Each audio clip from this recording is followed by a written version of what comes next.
Welcome to Stories After Midnight. Today we're going to be reading Rebooting A Broken Human. This is written by Tobias Wade and is part of a collection of stories called 54 Sleepless Nights. If you'd like to pick up your copy of this series, go to the links in the description of this episode and or video, and there will be links to, I think it's Amazon, and I believe there's an audiobook as well if you'd like to hear that. So let's get started. Is nothing going right for you? Do you lack enjoyment for things you were once passionate about? We can fix you. Are you unhappy with your life? Feeling helpless or broken down? We can reboot you. Do the people you care for not care back? Do their eyes glaze over when you're speaking and they can't wait to turn away? We can make you whole and they will love you again. That's what the ad said that I responded to, a Facebook post, full of likes and comments saying how great the service was and how happy they were now. I'm not going to go into my personal life, but I was in a place where that sounded like something that could do me good. I scheduled an appointment downtown and thought it was some kind of therapy or counseling or something. I didn't expect the small whitewashed room smelling sharply of cleaning solution. The smiling woman at the desk wore all white, from her knitted cap down to her long white gloves and white boots with golden buckles. I kept trying to ask what exactly it was that they did there, but she kept giving me papers to sign and asking me medical history questions. And pretty soon I got so distracted that I just fell into a pattern of obedient responses. I guess that's the real reason I came. When someone tells me to do something, whether it's my boss or my parents or any authoritative figure in a clean white uniform, I do what I'm told. I have no power to do otherwise, no agency over my life. I'm terrified of disappointing people or being a nuisance in any way. Even when the woman escorted me into another room and laid me on the table, I didn't ask her what was going to happen or what exactly it meant for me to be rebooted. She seemed like she was very busy and professional, and I didn't want to waste her time with my ignorance and insecurities. The first session is free. You literally have no excuse not to try it, she smiled down at me. I smiled back, and not because I wanted to, but because it seemed like the polite thing to do. I know you think you probably would have resisted by the time she handed me an anesthetic mask, and maybe you would have. But then again, if you were the type of person to resist, then you probably wouldn't have been there in the first place. It's not surgery, is it? Was the only thing I could muster. She laughed so cheerfully and disdainfully that I felt like an idiot for asking the question. Of course not. This is just to make you more comfortable. You do want to be comfortable, don't you? Yeah, of course.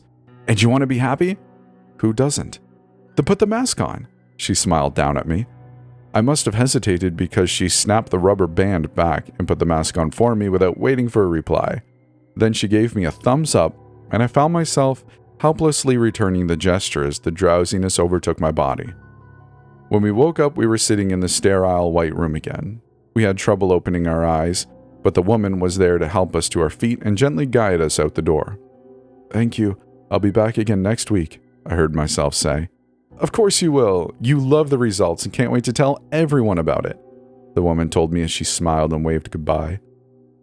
We remained leaning against the building for a long time, until our head began to clear. Then, moving as though on autopilot, we got into our car and were already on the highway by the time we realized we had never intended to get into the car at all. I don't feel like driving, I mumbled to myself. That's okay. You rest, I replied. I'll drive you home. I didn't feel that different, but I oddly felt at peace as my body seemed to know exactly what to do without any conscious effort on my part. I didn't fully register the change until I got home and saw my mother and had to think about how to explain where I'd been. But I didn't have to explain anything, and instead hugged her and said, I love you, Mom. I've got some homework to do. See you at dinner. My mom was surprised. We both were. And she held on a long time. I hadn't told her I loved her since I was a kid, and I definitely was never eager to do my homework. Of course I did love her, and of course I wanted my homework to be done, but the obligation of love and the effort of work both scared me. I don't want to do my homework yet, I said, pulling away in confusion, and then immediately afterward, but I'm going to do it anyway. Then I was bounding up the stairs towards my room that somehow didn't feel like it belonged to me anymore. Half of the thoughts in my head didn't belong to me anymore. The other thoughts felt just like mine had, a little voice in my head, but they were coming from someone else. Someone else who wanted what was best for me and who was making my body do things even when I didn't tell it to. We can't describe how much that scared us. I was scared, and the original me, because I never felt less in control over my own life. The other one was scared too. I could feel it, because I was there with all my darkness and fears and insecurities to drag the both of us down. We want to do our homework now, I heard myself say, watching my body pull the books from my bag and lay them on my bed. We want to get good grades, and go to a good college and have a happy and successful life. No argument there, I replied. And you aren't going to stop us. That's the part I didn't like. It's not like I wanted to stop any of those things from happening. But the way it sounded in my head, it was more like a challenge, a taunt. It wasn't encouraging me to do the right thing. It was telling me I was going to do the right thing and was powerless to do otherwise. That's when the two of us really began to fight. I tried to close the books on my bed to lie down, and the other one didn't like that. Our hand remained frozen in the air, trembling as the muscles clenched and spasmed as I tried to pull in opposite directions. I thought I'd won when I managed to snatch one of the books off the bed, but then my hand hurled the heavy textbook down onto my foot and made us jump from pain. "I'll do it again," the other one whispered. "I'll do worse. Stop resisting." "It hurts you too," I protested. "It hurts us." "I don't care," the other said. "I can take more pain than you." And as though to prove it, my hand snatched a pencil from my desk and drove the point downward toward my hand. The tip only just began to pierce the flesh before I was able to react and hurl it across the room. I stared down at my hand and the broken tip embedded in it, gasping for air. I felt the terrible urge to laugh, but I just kept breathing and focusing on my breath until the urge went away. "Is everything all right up there?" We heard our mother call from downstairs. "You aren't my mother," the other screamed back before I got my wits about me. "Okay, dear, just making sure," my mother called patiently. "She isn't my mother," the other repeated softly. "It will hurt you more than it hurts me if something happens to her, so do as you're told and open your books. It's time to study." We've never been so productive before in our life.